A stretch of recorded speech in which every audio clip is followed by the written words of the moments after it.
Hey there, fellow educators. Welcome to the last episode of this series on collaborative studies, where I'm taking you behind the scenes. In this episode, I'm going to be sharing with you how you can lock in the learning that has inevitably taken place over the course of this collaborative study.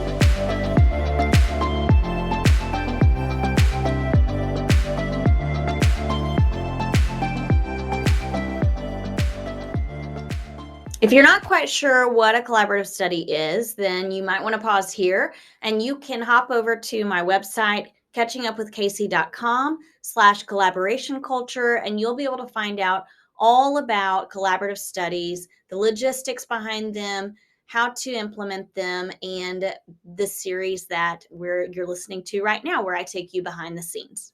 For our purposes today, I will tell you that a collaborative study is, very simply put, strategically organized opportunities for educators to collaborate together over a common topic or toward a common goal.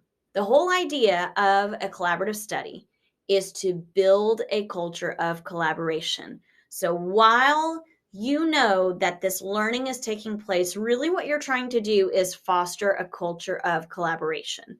So what do we truly mean by a culture of collaboration? The working definition that we're sticking with is interpersonal behaviors that reflect the beliefs and values of individuals working together towards a common goal. This sounds a lot like that term collective efficacy, and really and truly, it is. If we're building a culture of collaboration, more than likely we're going to notice collective efficacy. And there are reasons why you need to build a culture of collaboration within your network and within your organization. First of all, as stated, it fosters collective efficacy. There is a plethora of research and work and studies about collective efficacy. Work from Peter DeWitt, John Hattie, Jenny Donahue, and so many other experts. We know that collective efficacy is the number one factor in student success and achievement. A culture of collaboration ensures that people will feel valued, safe, and empowered at work. Because of those things, they will feel joy and energy and inspiration. This is what we want in our schools because this reflects in our students. Now, as far as collaborative studies go, a culture of collaboration is built because we're studying a topic together. So our personal and collective knowledge base is growing exponentially. If you've been implementing collaborative studies and you've been working to build that culture of collaboration, you may be thinking now, how do I close the study? How do we end this effectively so that we can continue the momentum and inspiration and continue to empower teachers? This is a crucial piece of the collaborative study, the end. It is easy to assume that your educators who've participated in this will hold on to the learning and carry it into their daily practices. But we know that sometimes that just doesn't happen. Here's what sometimes happens. You have a professional learning opportunity, you have a professional development, and as a group of colleagues, you learn something together. You learn about a best practice, a new strategy or a tool, and everyone's really excited about it to begin, right? You've probably had those moments where you're like, this is amazing. And all of these teachers have great thoughts about this. And yet people go back to the classroom and you don't notice it being implemented, or you don't notice it being implemented effectively. Most likely what's happening is that they've learned it, they know it, but they don't quite believe it. There has to be a belief in what they are doing. They have to believe that what they are doing or the practices that they've learned are actually effective.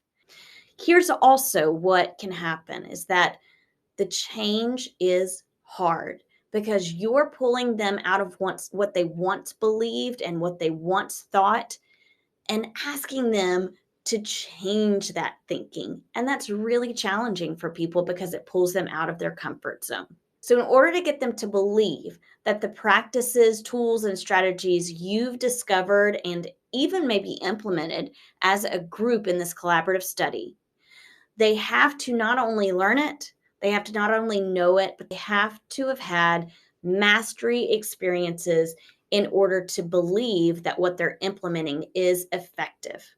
To truly close a collaborative study, you are going to have the members reflect on those mastery experiences.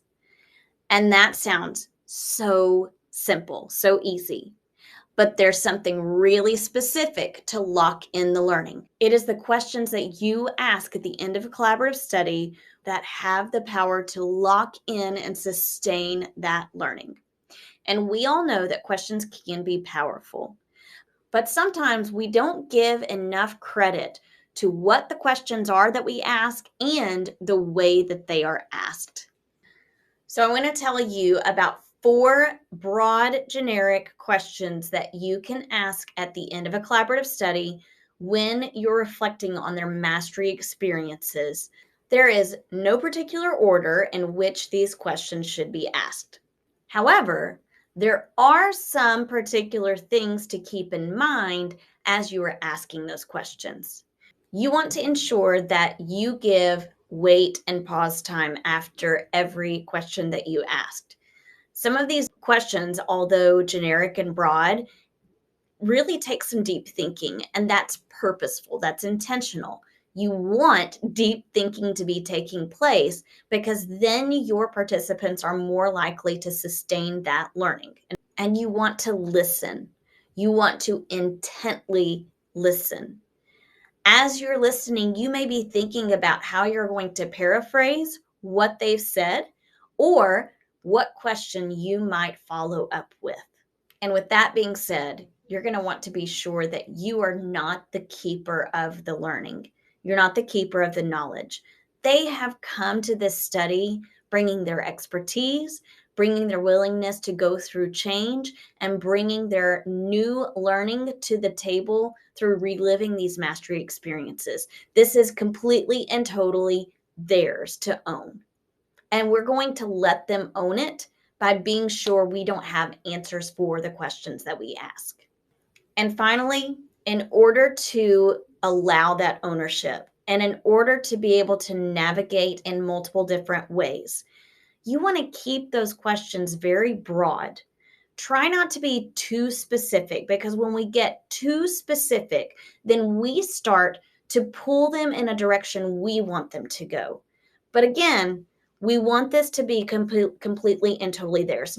The most important question that you can ask that will lead to either other questions or could be the last question you ask that allows them to think about what they truly want to hold on to from this collaborative study and from their mastery experiences is this: what was most useful for you here in this study? This question is derived from the work of Michael Bungay Sr., who says that at the end of every coaching session or coaching conversation with a colleague, you're going to ask this question: what was most useful for you here today?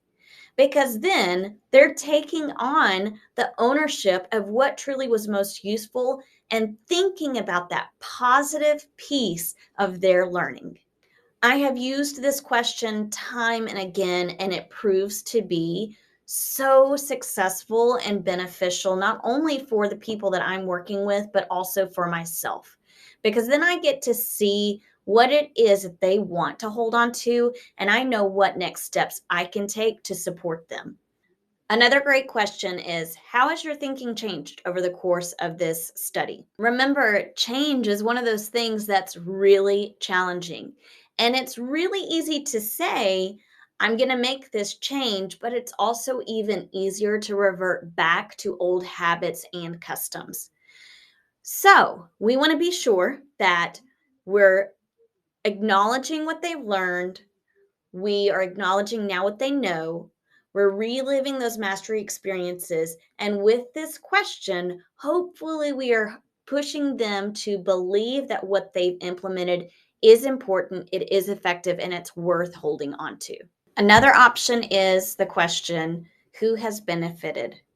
Who has benefited from this study? And how? How have they benefited? These questions might sound a little bit familiar to you. If you have read the work of Doug Fisher or Nancy Frey and other authors from PLC Plus, then you probably recognize these questions. There's a reason these questions are used in PLCs because we want to reflect on who this work has benefited. And guess what? It's our students, or at least it should be. Our students should have benefited from what it is that we're putting into practice in our classrooms, but they also should benefit from the work that we're doing outside of our classrooms. And collaborative studies take place both outside and inside the classroom. So I want to be sure that as I'm visiting with my teachers and the members who participated in this collaborative study, that I'm using those questions when we reflect on mastery experiences. Who benefited from that mastery experience you had? And if they're able to say, wow, my students really benefited in this way, then they are most likely going to hold on to that learning and hold on to that practice and sustain it as a regular practice in their classroom. Okay, and here's the last question. And it's very simple. It is also very purposeful and intentional. And it is, what's next? What's next for you? I use this at the end most of the time. There are a few reasons why I choose to use this question in particular.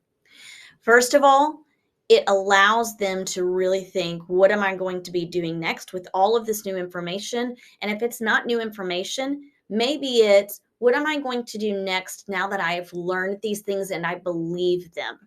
Asking this question gives teachers and educators the opportunity to voice out loud what it is they want to do as a next step. And this question also allows me to be thinking, how can I support them? If this is their next step, what is it that I'm going to do to ensure that they have mastery experiences with that next step so that as they move forward, that is a shift in their beliefs and their mindset. And that is what true learning is, a permanent shift in a belief or mindset.